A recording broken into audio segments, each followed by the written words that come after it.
Mary redeemed a $50,000 cash prize playing Chumba Casino this year. I was only playing for fun, so winning this was a dream come true. Chumba Casino is America's #1 social casino experience. It's serious fun. With over 80 casino-style games to choose from, you too could win life-changing amounts of cash. Be like Mary. Log on to ChumbaCasino.com and give them a whirl. That's ChumbaCasino.com. No purchase necessary. Void where prohibited by law. 18 plus. Terms and conditions apply. See website for details. The voice in the preceding commercial was not the actual voice of a winner.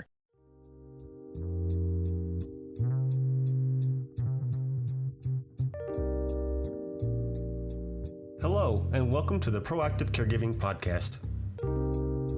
As a CPA with over 20 years as an industry accountant, Jessica stepped away from the corporate world to become a full-time caregiver for her mother.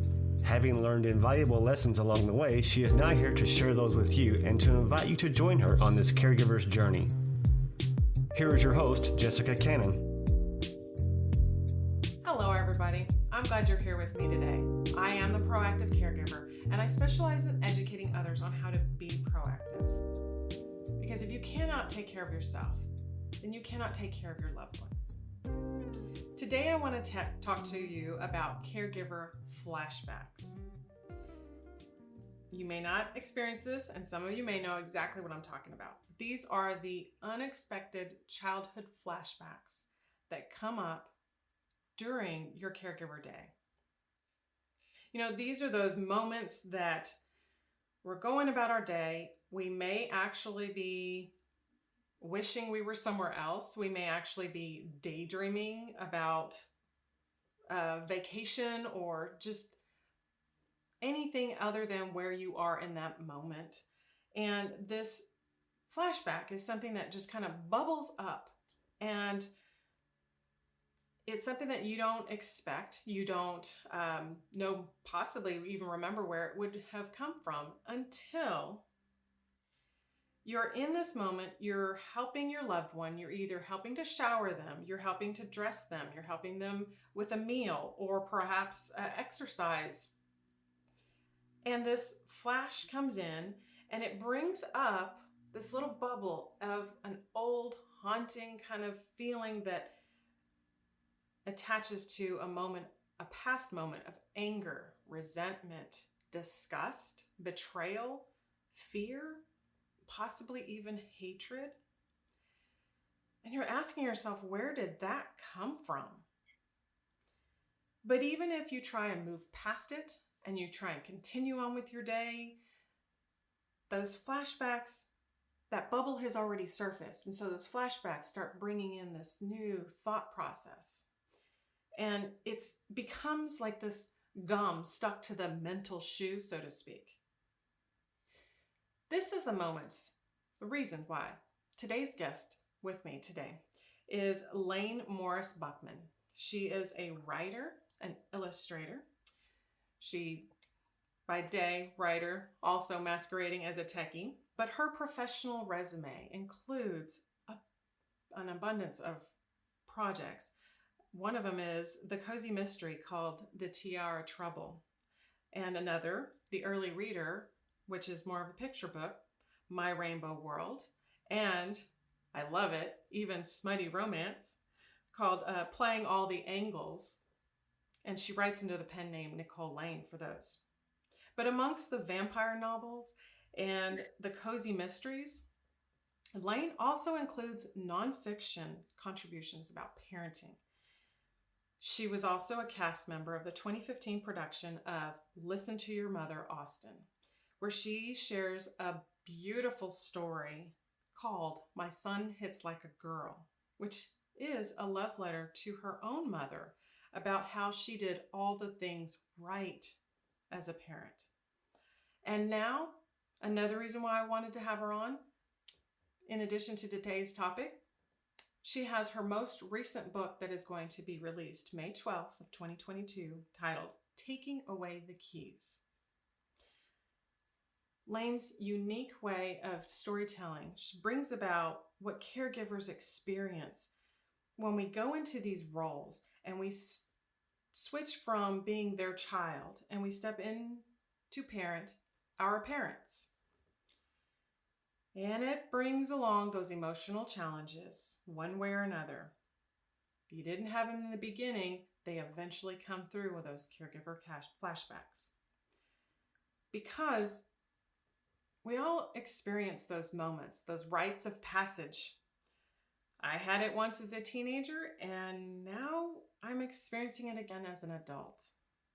Getting away from my mother, trying to leave and begin career elsewhere, I just kind of assumed I was stepping away and getting out of Dodge, and everything else was going to be left in the rearview mirror. But caregiving has this uncanny way of removing that mental curtain and allowing these feelings to surface, the feelings that we thought were just gone and buried. So that is exactly why I'm glad to have Lane on with me today. Thanks for joining me today, Lane. Thank you so much for having me. I really appreciate it. Absolutely. In our discovery chats, you had made a statement that just really resonated with me so much because it made me think of my own mother and our situation. You had said that you started to parent your mother the way you wished you would have been parented. And I found myself doing the same thing because it helped me to stay calm and observe her and be able to react differently than what she did. Did you find yourself doing any of that as you began to parent your mom? I did. My mother did so much right. She did a lot of things really, really right. But my mother was also the product of some very traumatic child abuse, and she carried that into her parenting. So she did a lot right, but she was also abusive, and a lot of the things she did very wrong. So when I took over as her caregiver, I realized I have this opportunity to treat her not only the way I wish she had treated me, but I had this really amazing opportunity to treat her the way I wish her mother had treated her. Right. And to care for her and give her the kind of security she didn't have as a child. And in part, thanks to that childhood trauma, I am really good at dissociating. I probably shouldn't joke about that because it's not healthy. But I'm also really good at compartmentalizing. And so that allowed me to be able to kind of take a step back inside myself when I'm in a hard situation with my mother. And yes, observe and watch her and be able to see what she needs in the moment and kind of take a deep breath and then do what she needs rather than what is going to sometimes just soothe my ego. Yeah. Oh, yes. I've had those moments. You got to smooth the feathers back. I know exactly what you're relating to. So I think it's really interesting that your mother has a name similar to a famous baseball player. And I know the audience doesn't know yet, but can you tell me who Joe Young is to you and what she was like? Yes. So my mother was an amazing athlete. Unfortunately, medical issues have taken away a lot of her innate abilities. But I grew up with a woman who could do anything. She danced. She played baseball. She played softball. She boxed a Golden Glove boxer twice, bare knuckle, and knocked him out both times. My mother was just an incredible natural athlete. And when she was in high school, her senior year in high school, a scout from the Cardinals Major League Baseball team came to her tiny town in Georgia looking for Joe Young because they had heard about Joe Young, this baseball phenom. And who they found was Joan, Joan. Right. They called her Joe. They found her, and the Cardinal scout told her it was a shame she was a girl because they would have put her on the farm team that year. Wow. And my mom said she just shrugged at him and said, well, I'm sorry, and went back to her game because what else could she do? But that's who my mother was growing up, just this almost mythical athlete to me, because I am as coordinated and graceful as she is. I am clumsy and accident prone. Oh, how funny. I bet that was much of a challenge for both of you because, experienced a little bit of this on my side of it, where I grew up with a mother that was a teacher. So she was always wanting me to be the straight A student, the overachiever, the person that made her glow at work as a teacher.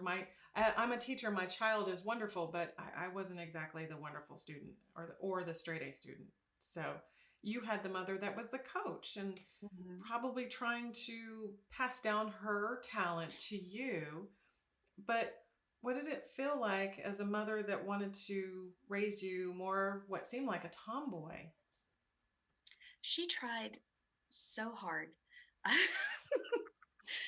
Because she really believed that she could coach anybody into athletic success. And I just fell literally and failed out of every sport I attempted. And I know that was incredibly disappointing to her. But one of the things that my mother did really right was when she figured out that I was never going to follow in her footsteps. She tried to find what I was good at, and then she learned about what I was good at so she could coach me into that success.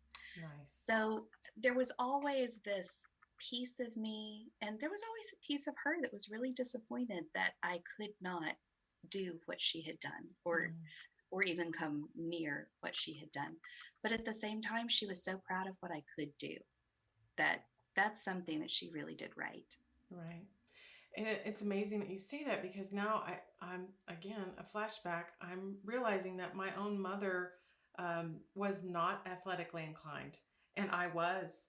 And I was the flip side of that. And so we didn't really have something to connect on.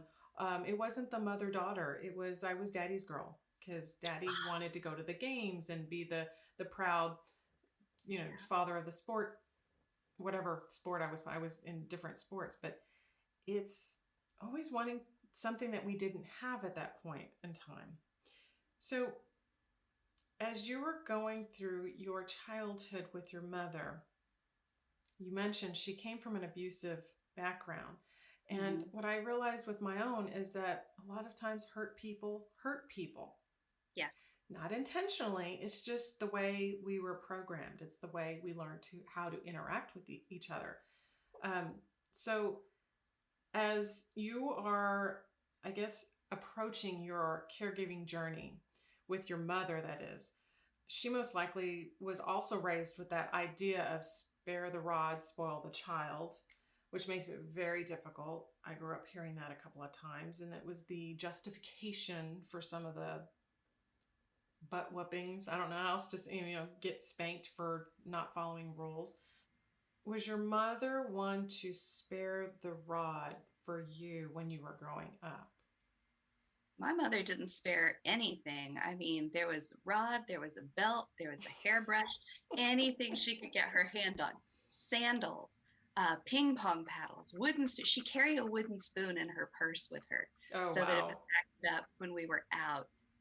But she'd just take me to the bathroom and tear me up. There was nothing was spared. As you're going through this, how do these flashbacks look like for you? I know a lot of people that grew up in my time. I'm Gen X, and Gen X spanking was still a really big thing.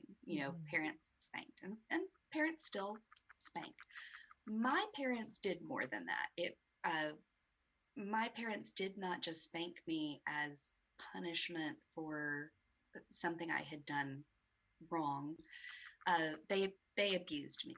So sometimes with my mother, I'll have like a flashback of something that happened. And I talk in the book about something in particular that happened where I have really thin, fine hair. And I was a pageant child. So my mother would get me dressed up for pageants, and she would do it by back combing my hair into just like a giant puffball. And then she'd use hairpins to make it look like an actual hairstyle. So I would have a beehive, and then she would work it. But in order to get my hair into that beehive, she would back comb it using one of those old plastic Goody hairbrushes. And if you know what I'm talking about, the Goody hairbrushes had ridges on the back, like sharp ridges. And I was supposed to sit perfectly still while my mother did my hair because she did not want to be doing my hair and she did not like my hair. And it made her very angry. And so she would be like doing battle with my hair. And if I flinched or if I cried out, she would flip that hairbrush around and just hit me on the top of the head as hard as she could with that hairbrush. And, people are like, oh, she just bopped you on the head. No, she really would strike me with that hairbrush. So I have some issues around hairbrushes. When my mother moved into memory care, she moved into memory care after an extended hospital stay. And after an extended hospital stay, your hair gets a little bit matted. And I was trying to help her comb out her hair. And I was being as gentle as I possibly could because it's such an old head. I wanted to be nice to it. And she started putting her hands up on top of her head and ow, ow, ow. And I just had this natural inclination. I wanted to hit her. Just something rose up in me and I wanted to hit her I wanted to hit her hands like she used to hit my hands. I wanted to hit her in the head. And it horrified me, honestly, that was my first response. I did not hit her. I wanted to very, very badly, wanted to hit her, but I did not. But yeah, that flashback came so strong and the urge to hurt her, like she used to hurt me, came so strong. And I was ashamed of it. And I really had to think about that and work that out because I had not even thought about that probably since my teen years. Right. We go about life and it's the stuff that just kind of eventually slowly gets buried and we don't think about it. And then we're in that moment because I had a similar moment with mom myself, just helping her get into the shower. And she was, for whatever reason, sometimes the shower is the drudgery, like, oh, come on, let's just get through it. And other times she's this little kid that comes to life in the shower and she wants to play. And it's funny to get me wet and get my shoes wet, my clothes wet, and just, I'm not getting in there with you. It's just you in the shower. But I have these moments of her being sassy and my flashbacks of I being that sassy little kid and mom's left hand going across my face and I caught the ring that went across the nose. And it's like, oh, I'm in this moment where, oh, now it's my turn. Now I get to. And in my mind, I envision spanking her on the butt or on the arm or taking away the shower head and flashing her with the water and just, yeah, now you know what it feels like. But then the other side of my mind, thankfully still intact, the rationale kicks in and it's like, okay, she may have done that to you as a kid, but we cannot do that to her now. Now is a totally different situation, but it doesn't stop that feeling from being there. Like, right. She knows what this feels like. She's got to know what this feels like, right? But in this situation, not necessarily. My mom, I was visiting with my mom Sunday. This happened this past Sunday. And we were talking about how she had been verbally abusive to some of the staff at her community. And they had tried to wake her up earlier than she wanted to get up. And she's a little cranky. Yeah. And we were talking about that and kind of trying to talk through it. And she said, Lane, just hit me. Just pinch me. If you hear me being ugly to somebody, hit me. I said, Mom, I'm not going to hurt you. Why would I hurt you? And she said, but I deserve it. And I said, no, Mom, you've had a stroke and you have vascular dementia. And the filters that you used to have that kept you from saying the things that you were thinking, they're gone. Exactly. You don't have control of that anymore. And for me to hurt you because, and this is the way we talk to each other. I'm like, for me to hurt you because you're brain damaged, that's mean. Yeah. Why would I do that to you? And she said, if you just pinch me. And so when I was growing up, my mother would pinch bruises onto me. And part of it was she wanted my mom was a bully. She was a bully. That's the right word for it. She wanted me to do certain things, or she wanted me to play with her, and I wasn't interested in playing with her. Or we'd be in traffic on coming home from school or work, and she's bored in traffic and she wanted something to do. So she would just aggravate the tar out of me until I would just start to cry. And then she would punish me for crying or punish me for raising her voice at her. And when she was like, just pinch me, I thought, oh, God, I would love to just pinch you. That would be fabulous. Payback's a mother.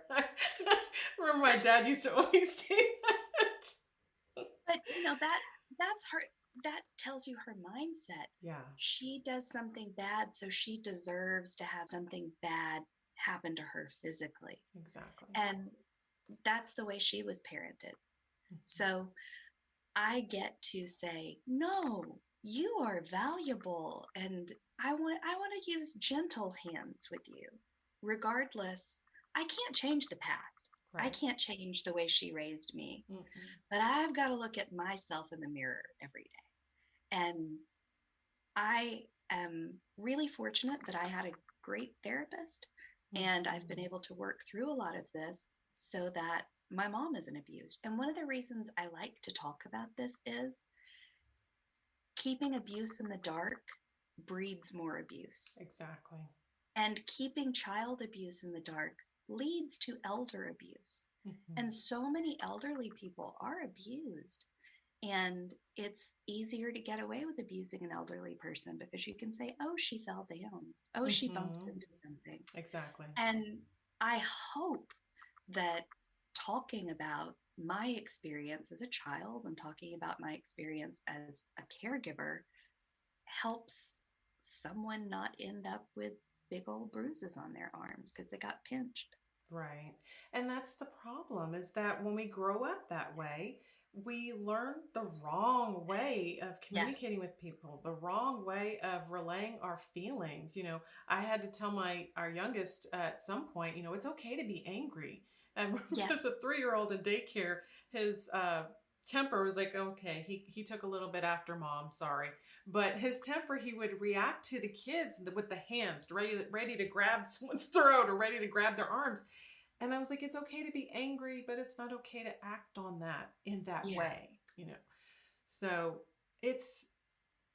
and at this point, it's not something that we can actually unlearn. Right. It's just like you said, and thankfully you did seek therapy, because I had to do the same, understanding where this was coming from and finding a way to feel comfortable with it and not feeling so shameful every time those memories would bubble up. And if you're in the middle of preparing a meal, and I've had times where I worked so hard preparing the meal, trying to organize the day so everything's done and her routine is smooth, and hopefully to alleviate as much reactions from her throughout the day. But to finally put a plate in front of her and have her say, ew, I don't want that. And I thought, I remember so many times as a kid as I would never be able to get away with that. Or the spoons that were shoved in my mouth because I was being the finicky little kid that didn't want not that they could afford to put much on the table, but I was like, ugh, And so having those moments and seeing my own mother turn around and do that, it's like, oh, and then I thought, yeah, this is what she must have felt like when I was a kid.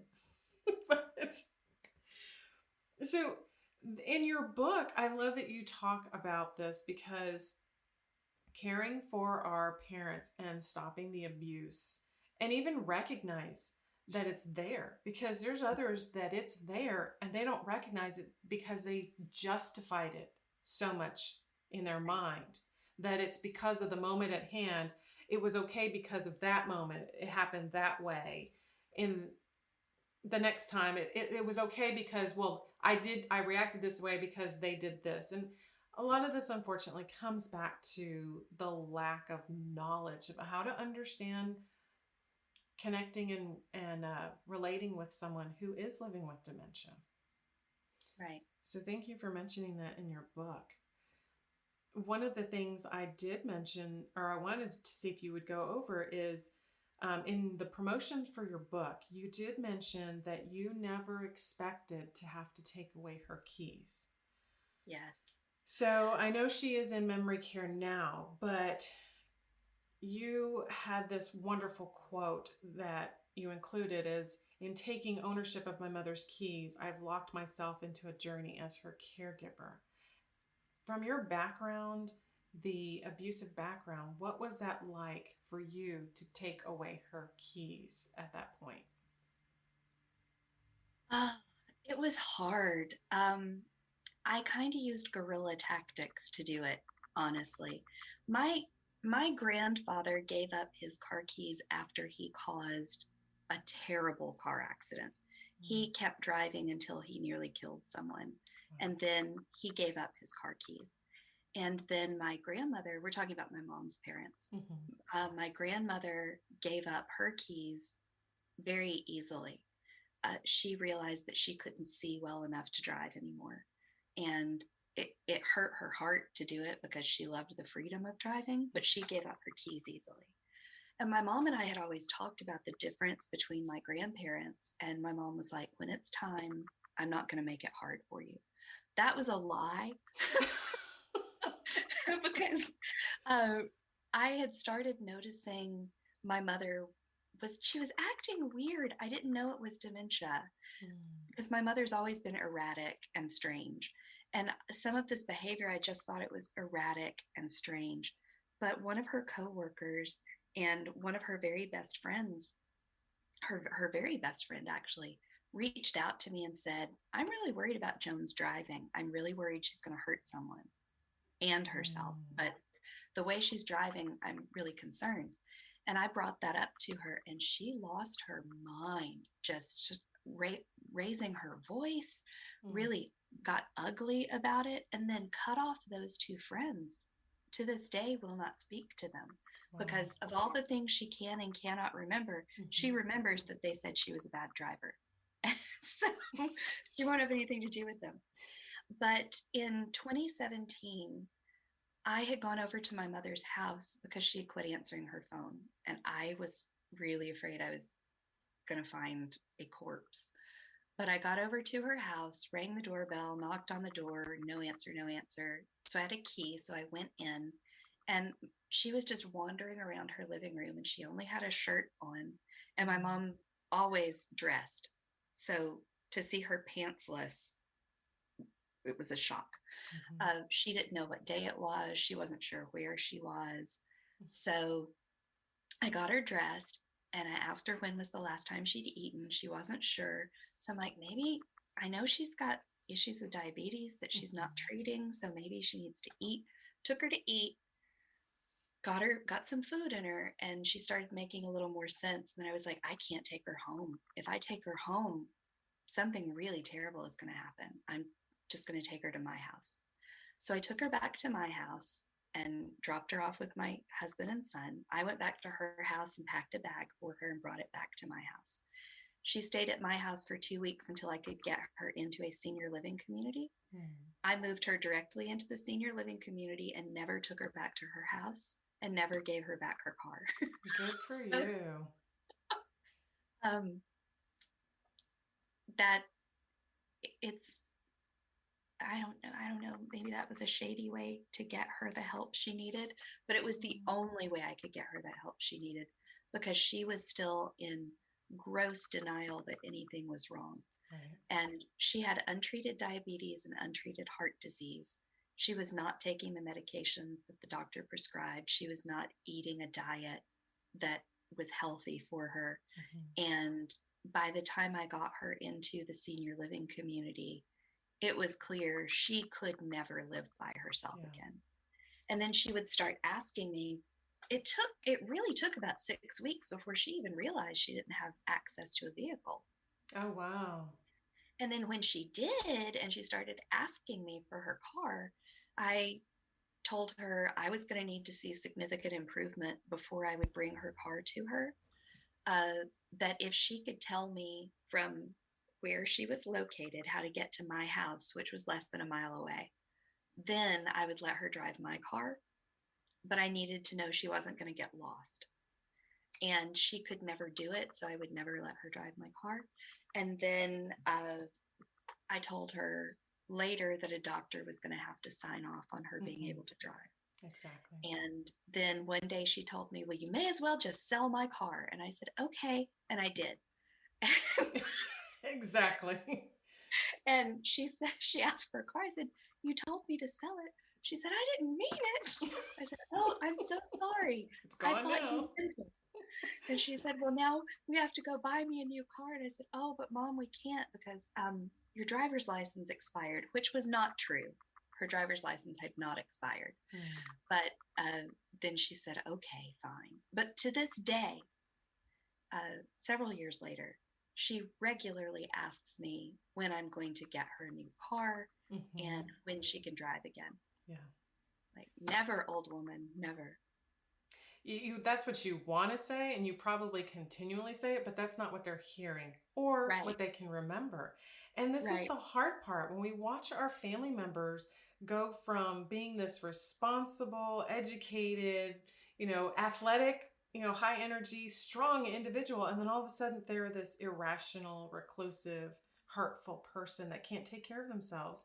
And I know you probably felt like it was the hard thing to do or it was the bad way to approach it, but you actually responded and you did exactly what needed to be done. Because I think other caregivers that gradually step into this situation, and so they see the limitations their loved ones have, and they fill in the blanks right away. They do the activities for them, and so they don't see or register the lack of their loved one's abilities. And so as the time passes and these issues that come up, like taking away the keys for obvious reasons, it's a challenge.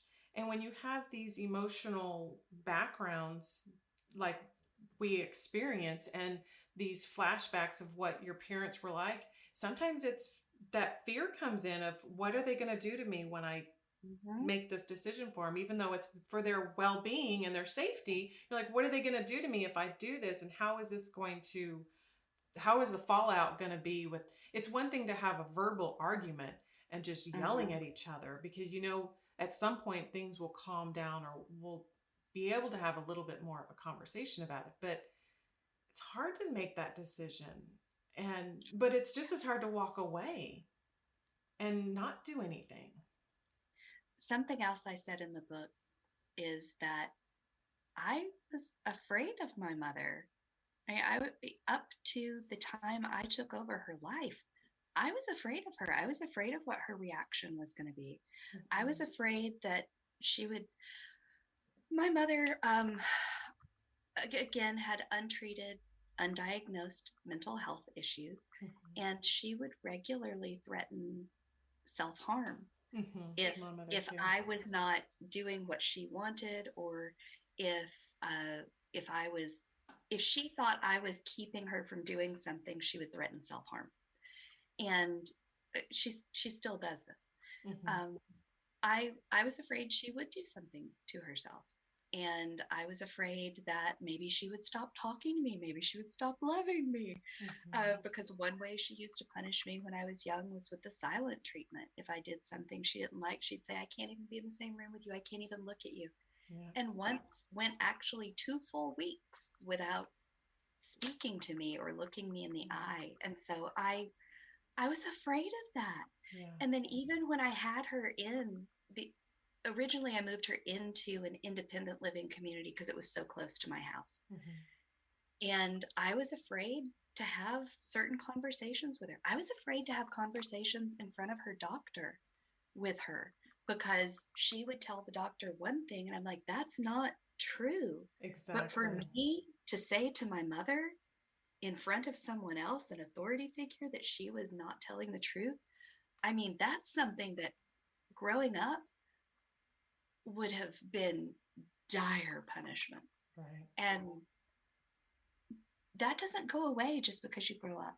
And that doesn't go away just because you are now taking over as a caregiver. Those things still come up. And it's easier and easier for me. But last month we were in the doctor's office and she didn't understand why we were there. And she was telling the doctor one thing. And I put my hand on top of her hand and I said, Mom, do you mind if I butt in? Because I think you're a little confused about which appointment we're in. And you're not even talking to the doctor about the right body part. So do you mind if I tell him this? And she huffed at me a little bit. And then she said, well, fine. Yeah, go ahead. So it is easier now, but it's still, there's the fear of retaliation. There's the fear of talking back. I'm sassing my own mother. And then there's I don't want to shame her and I don't want to embarrass her. So trying to take all those gross emotions and turn it into a careful, thoughtful, kind behavior is difficult. Very. That's putting it lightly to say that, because I feel like I can agree with everything you just said. I've gone through the same thing with my mother, and it's been a challenge. And the only way I learned to work around that was being able to jot down quick details of what was happening with Mom and getting it to the doctors before we got there, so that the doctor knew exactly what to ask, or at least the nurses. And then the nurses would relay it to the doctor when the doctor entered the room. So I could sit back and act like, I don't know, maybe they can just tell. Maybe they can see it from your reports. Or maybe, and every once in a while she would look at me and right away and just kind of that look of, did you say something? How else would they know? And we're here for them to help you. You might as well let them know what's going on. And suddenly it was I don't remember, or I'm fine. Is your mom a good faker? Because my mom, if I take her to the doctor, she can be as out of it as she can be in absolute outer space. The doctor walks into the room and you would think she is perfectly fine. Yeah. Yes. And then the doctor walks out and she's just again. It's so frustrating because you know something is not right. You know they need something to help and change. And sometimes you just want validation that you're not the one that's going crazy. You want to look at the doctor and say, you're seeing this, right? This is not all in my head, right? And then my mother knows exactly how to act, and that still continues to be, it's getting to be less now. So others see it's more of the mind degrading more. But before, they would tell me that's how she always is. And it still drives me nuts when I have someone tell me she's so with it. And I'm thinking, well, you were just around her for a half an hour, maybe an hour. Why don't you 24/7? You will see she is not still with it. So it's frustrating. I totally get that. The first memory care I had my mom in, one of the nurses was actually kind of ugly about it. She's like, your mother doesn't belong here. I don't know why you're keeping your mother in memory care. She was neat. And I said, well, she can't figure out how to walk in a straight line from her room to the dining room. So that's part of it. And you'll probably see that. But yeah, she can carry on a great conversation. Yeah. And this lady was telling me, she's like, she told me all about the business she used to run and how she did this, this, this. I'm like, yeah, but see, that never happened.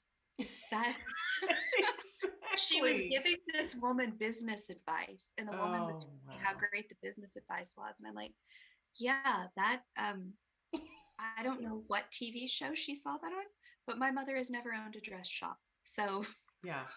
Isn't that incredible?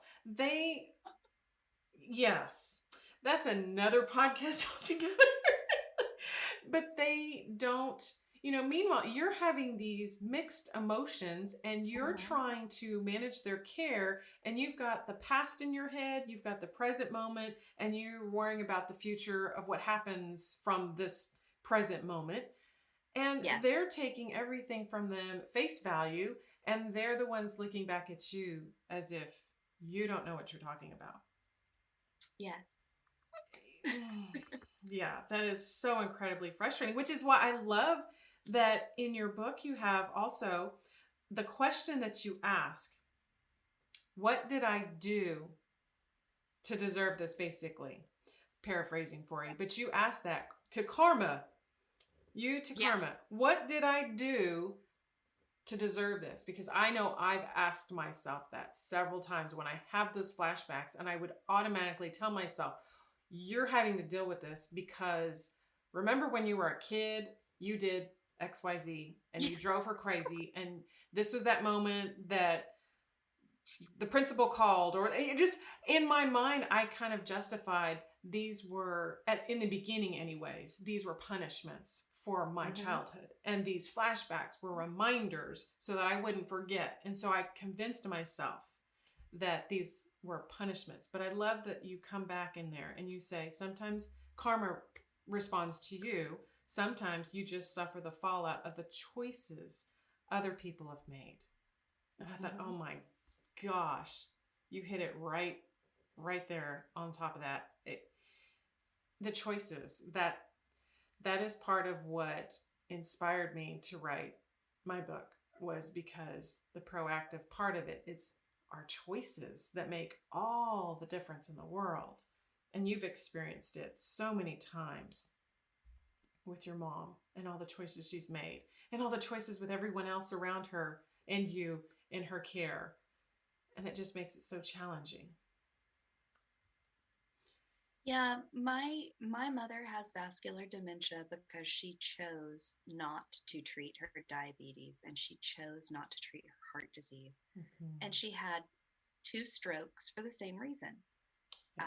So she made conscious choices that led us to where we are today, because she didn't and still doesn't believe in Western medicine. She gets really angry with me when I take her to a doctor because she doesn't believe in doctors. She believes in herbs and essential oils. And her doctor did say that probably the only thing that kept her alive as long as it did was the fact that she was taking herbs and taking her vitamins.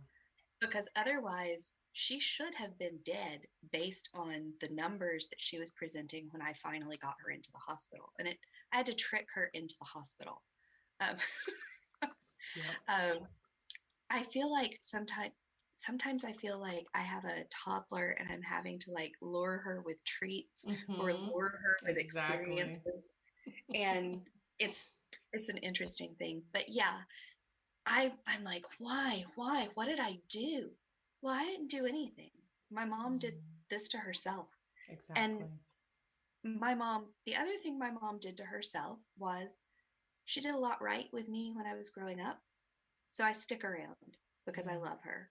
Yeah. And because it's the right thing to do. Now, I say that I could not have my mother live with me. Right. There's no way I could have my mother live with me because I don't know how far my patience extends, and I am constantly fighting with myself to treat her with gentle hands and to be gentle with her.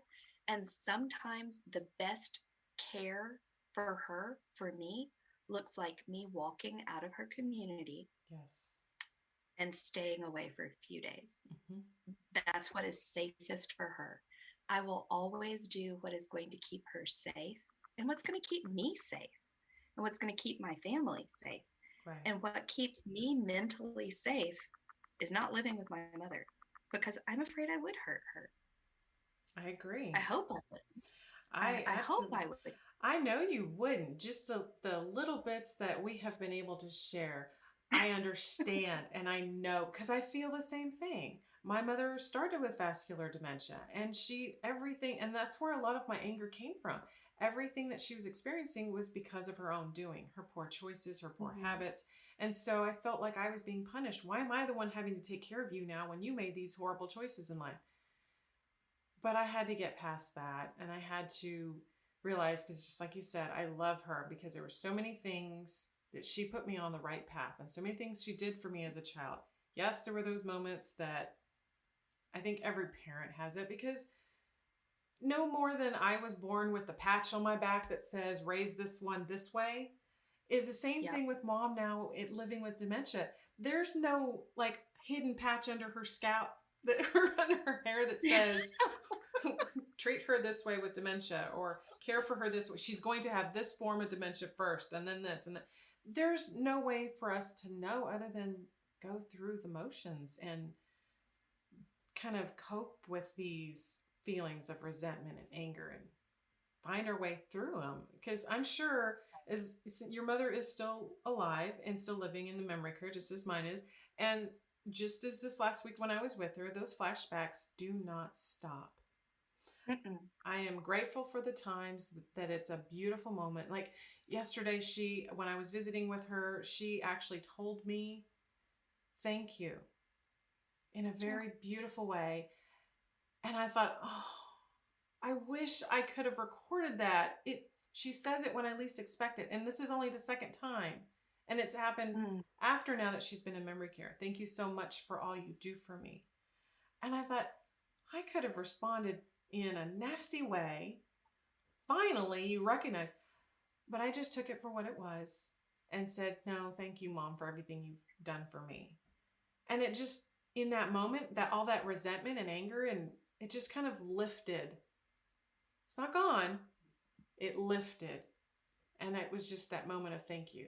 Thank you, God, for that. I absolutely needed it after the weeks that I've had with her prior to that. So unfortunately, this is the process that we go through. And it doesn't change from person to person.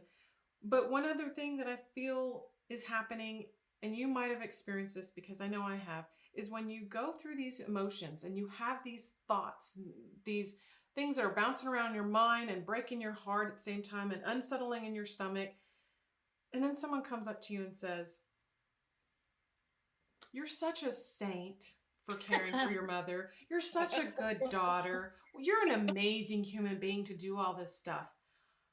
Okay, now, how does that set your mind off? What direction do you go with that? Oh, I'm so glad that's what they see. But honestly, it aggravates me a little because I don't think I'm an amazing person for doing the right thing. I take care of my mom because it's the right thing to do. My mom did some bad things. Okay, everybody does some bad things. Right. I think in the book I talk about that saying that there are two wolves that live inside you, and one is the good wolf and one is the bad wolf, and the wolf that you feed is the one that will survive. But for me, that bad wolf doesn't need a lot of food. That bad wolf is strong, and that bad wolf is healthy, and that bad wolf is ready to come out snarling. So I don't have to do hardly anything to keep that guy in good shape. I have to work really hard to feed that good wolf. And man, that is the scrawniest one. That's a perfect analogy. Oh my goodness. Yeah, my bad wolf can live off of fumes. Just yes. Like my bad wolf doesn't need food. He's done. He's good. He's a robot wolf. So I'm glad that my family or my friends or people at the grocery store see me treating my mother in a way that makes them go, oh, you're so kind. Yes. Because that means that I'm doing it right and I'm not letting out what is actually in. Right. So I appreciate it, but at the same time, it's like, come on, man, I'm not that great. This is what you should do. Right. This is just, it's the right thing to do. I don't deserve a cookie. And maybe, you know what? Maybe I do deserve a cookie. Maybe it's like my mother saying, please hit me, please pinch me because I deserve to be hurt. Maybe I feel like I don't deserve praise because of, the way I was raised. Yeah. That's why whenever I would hear it, I felt the same way. I'm just doing my job as a daughter. At the same time, I'm just accepting my punishment because that's how I saw it. But then as the years went by and I did seek therapy and I did go through a lot of this stuff, afterwards, I thought, this is what compassion is supposed to look like.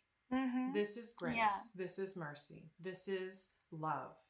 Mm-hmm. And so now, even though I cannot get back those years, just as you said, I cannot get back those years. I cannot change anything. And even now, looking back, I don't think I would change anything if I had the chance, just because it creates the character. We as caregivers become that diamond in the rough. It changes you in a different direction, because here it is. You've got a beautiful book coming out. That is something that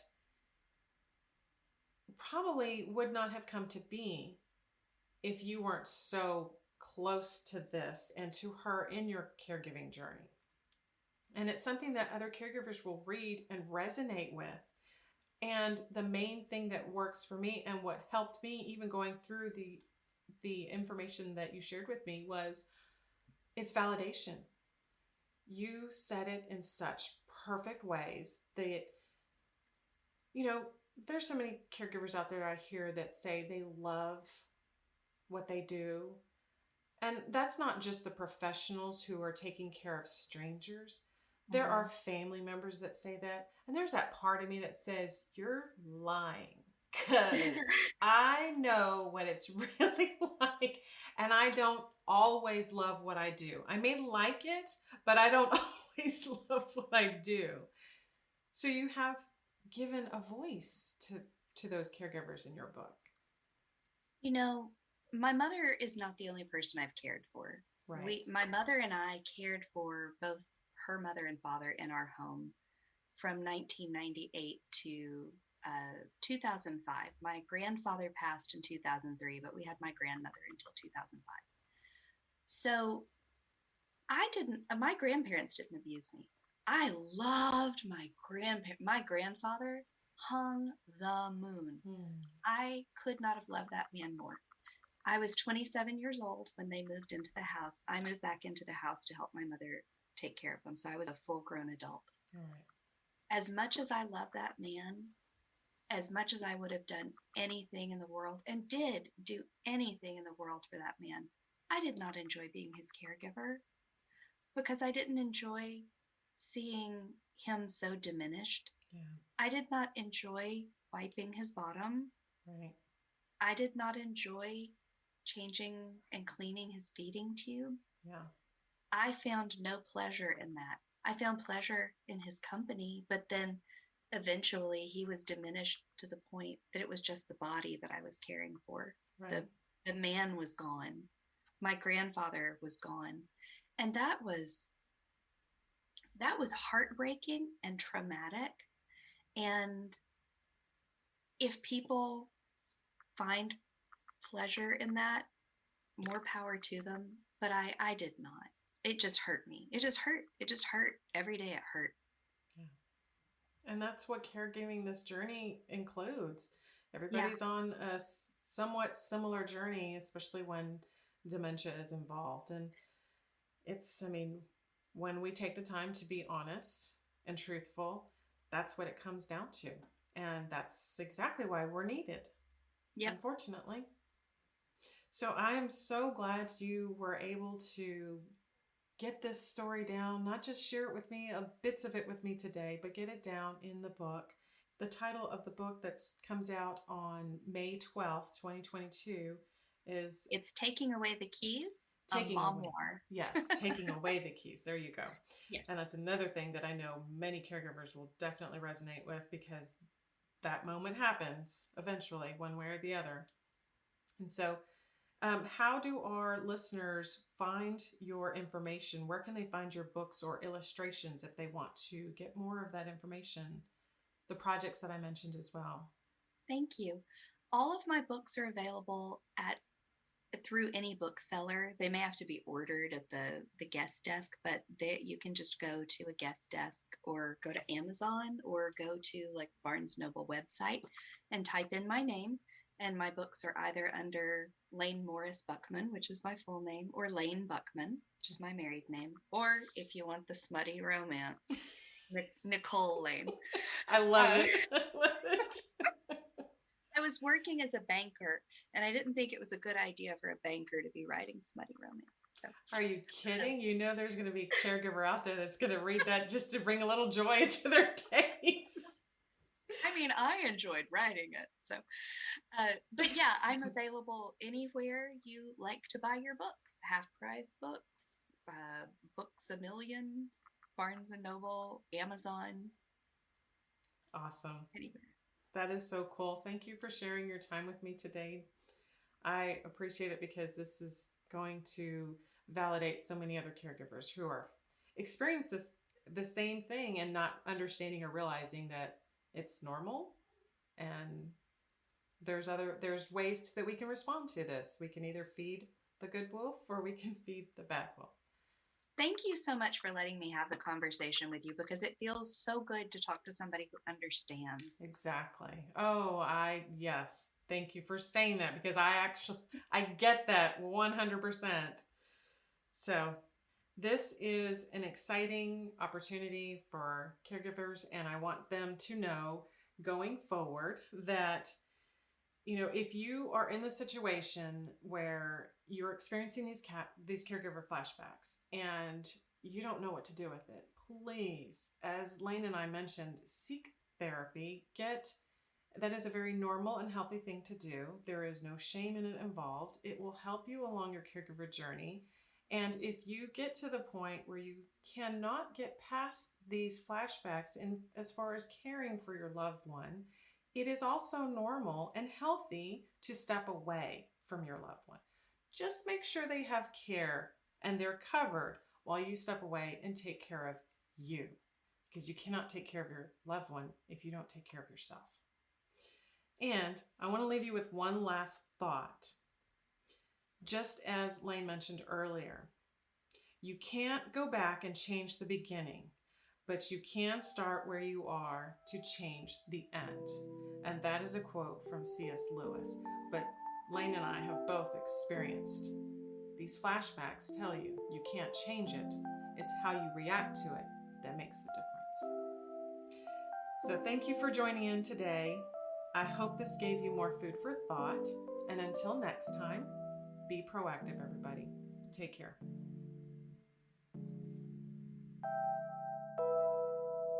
Thank you for joining us today. We really hope you've enjoyed this episode. To learn more about proactive caregiving and to hear other episodes of this podcast, please visit www.jessicalazelcannon.com. This podcast is produced by Cannon Light Media, LLC, www.cannonlightmedia.com. Music provided by Chris Paradise.